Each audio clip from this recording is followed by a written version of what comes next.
स्वामी समर्थ. श्री स्वामी समर्थ हा केवळ एक मंत्र नाही, तर ब्रह्मांड हलवण्याची ताकद असणारा एक महाशब्द आहे. पण विचार करा, जर याच स्वामींच्या दरबारातून तुम्हाला एखादा असा संकेत मिळाला जो तुमच्या काळजाचा ठोका चुकवेल. आजची ही रात्र वृश्चिक राशीच्या लोकांसाठी साधी नाही.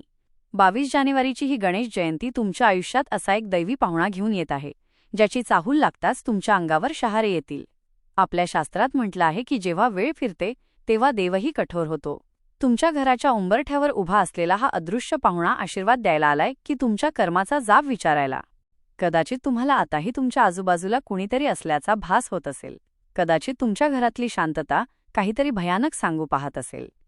स्वामी म्हणतात, भिवू नकोस, मी तुझ्या पाठीशी आहे.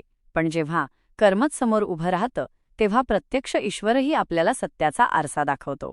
वृश्चिक राशीच्या लोकांनो, सावध व्हा, कारण पुढच्या काही मिनिटात मी जे सांगणार आहे ते ऐकून कदाचित तुमची झोप उडेल. हा एखादा योगायोग नाही, तर तुमच्या नशिबात लिहिलेलं ते सत्य आहे जे आजपर्यंत अंधारात दडलेलं होतं. त्या दैवी पाहुण्याचं नाव काय आणि तो तुमच्या घरात शिरल्यावर नेमकं काय घडणार? हृदय घट्ट करा आणि पहा हा थरकाप उडवणारा कोणचा इशारा. स्वामी सांगतात, अरे वेड्या, तू जगापासून तुझे गुन्हे लपवू शकशील, पण माझ्यापासून आणि तुझ्या कर्मापासून कसं वाचणार? 22 जानेवारीला वृश्चिक राशीच्या लोकांच्या आयुष्यात कर्माचा असा एक पेटी बॉक्स उघडणार आहे, जो तुम्ही कित्येक वर्षांपासून बंद करून ठेवला होता. स्वामींच्या मते ही गणेश जयंती तुमच्यासाठी केवळ उत्सव नाही, तर एक न्यायनिवाडा आहे. जर तुम्ही कुणाचं मन दुखावलं असेल किंवा कुणाला फसवलं असेल, तर हा दैवी पाहुणा तुम्हाला त्याची जाणीव करून दिल्याशिवाय राहणार नाही. अंगावर काटा येईल असा अनुभव तुम्हाला येईल, जेव्हा तुमच्याच कर्माची सावली तुमच्यासमोर उभी ठाकेल. 3. घराचे उंबरठा आणि अदृश्य शक्तीचा वास. स्वामींचे वचन आहे, बघतोस काय वेड्या, तुझ्या घरात मीच आहे. पण या दिवशी स्वामी एका कठोर रूपाने तुमच्या वास्तूत प्रवेश करणार आहेत. ज्या क्षणी हा दैवी पाहुणा तुमच्या घरात पाऊल ठेवेल तेव्हा तुम्हाला अचानक वातावरणात जडपणा जाणवेल. घरातील दिवे लुकलुकणे किंवा अचानक थंडी वाजून येणे हे संकेत असतील की ती शक्ती तुमच्या आसपास आहे. स्वामी सांगतात की ज्यांच्या मनात भीती आहे त्यांनी समजावे की त्यांचे काहीतरी चुकतेय, आणि ज्यांच्या मनात श्रद्धा आहे त्यांना स्वामींच्या अस्तित्वाचा सुगंध येईल. पण सावधान, हा पाहुणा घराचा कोपरा न कोपरा तपासेल, कुठे काही अनिष्ट दडलंय का? 4. नात्यांचा थरार. कोण आपलं आणि कोण परक. स्वामी स्पष्टपणे बजावतात, ज्या नात्यात सत्य नाही ते नातं मी टिकू देणार नाही.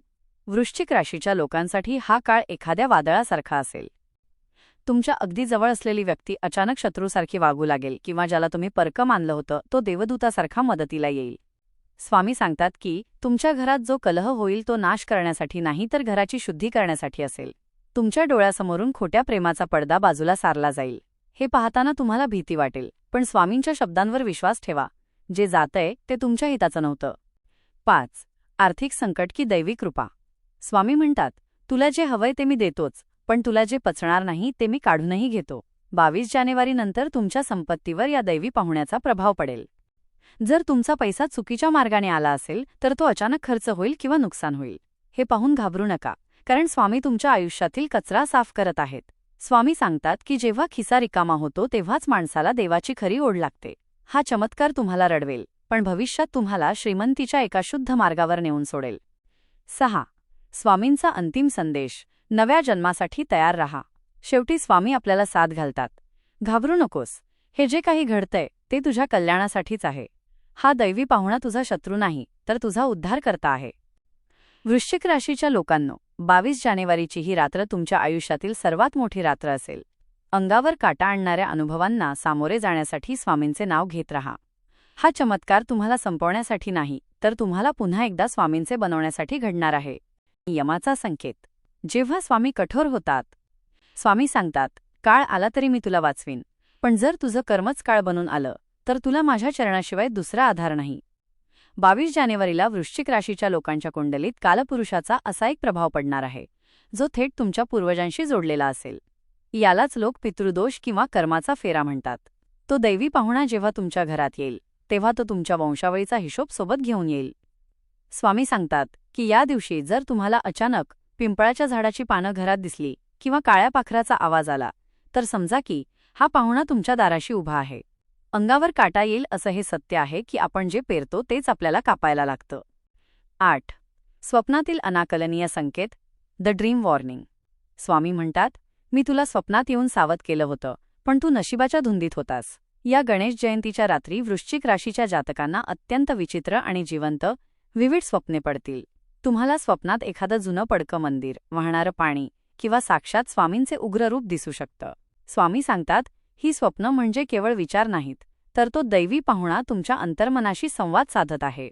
जर तुम्हाला स्वप्नात कोणीतरी ओढत असल्याचा किंवा तुमचा श्वास कोंडल्याचा भास झाला, तर समजा की तुमच्या आयुष्यातील एखादं मोठं संकट आता बाहेर पडण्याच्या तयारीत आहे. ही भीती नाही, ही शुद्धीकरण प्रक्रिया आहे. 9. घरातील त्या कोपऱ्याचे रहस्य. स्वामींचा एक मोठा इशारा आहे, ज्या घरात घाण आणि खोटेपणा असतो तिथे मी कधीच शांत बसत नाही. 22 जानेवारीला तुमच्या घरात अशा काही जागांवर तुमचं लक्ष जाईल जिथे तुम्ही वर्षानुवर्षे पाहिलं नव्हतं. अचानक घरातील भिंतींना तडे जाणे, काचेच्या वस्तू फुटणे किंवा घरातील पाळीव प्राण्यांचे विचित्र वागणे हे दर्शवेल की तो दैवी पाहुणा तुमच्या वास्तूची शुद्धी करत आहे. स्वामी सांगतात की तुमच्या घरातील ईशान्य कोपऱ्यात नॉर्थ ईस्ट या दिवशी दिवा लावून ठेवा, कारण तिथूनच ही शक्ती प्रवेश करणार आहे. जर त्या दिव्यातून विचित्र आवाज आले किंवा ज्योत अचानक मोठी झाली, तर समजा की स्वामींनी तुमच्या घरातलं संकट स्वतःवर घेतलं आहे. 10. शरीरावर होणारे परिणाम आणि दैवी स्पर्श. स्वामी सांगतात, तुझ्या अंगावर येणारा काटा म्हणजे माझा स्पर्श आहे, हे विसरू नकोस. वृश्चिक रास ही जलतत्वाची रास आहे.